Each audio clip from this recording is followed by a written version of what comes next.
Sosok Kepala Desa Lontar, Kecamatan Tirtayasa, Kabupaten Serang, Banten menjadi sorotan setelah mengakui perbuatannya memakai dana desa untuk membiayai 4 istri dan 20 anaknya.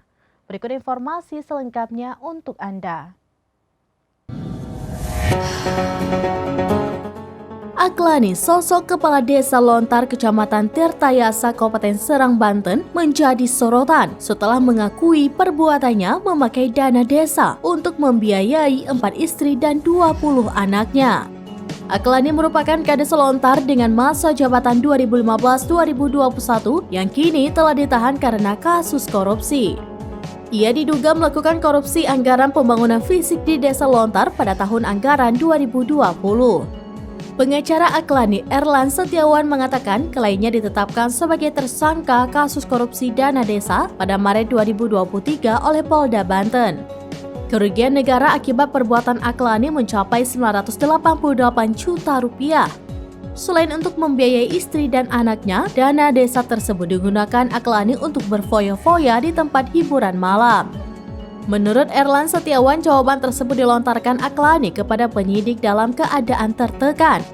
Ia akan melakukan cross-check atas pengakuan tersebut karena motif poligami dan berfoya-foya tidak ada di berita acara pemeriksaan atau BAP.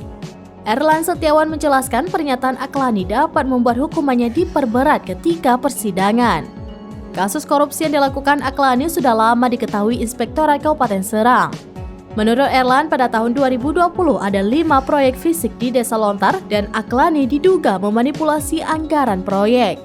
Setelah ada temuan tersebut, Aklani digugurkan saat akan maju kembali sebagai Kepala Desa pada Pilkades 2021. Temuan dari Inspektorat Kabupaten Serang dilaporkan ke Polda Banten dan membuat Aklani menjadi tersangka kasus korupsi. Kini Aklani telah ditahan di Rutan Kelas 2B Serang untuk menunggu persidangan di Pengadilan Negeri Serang.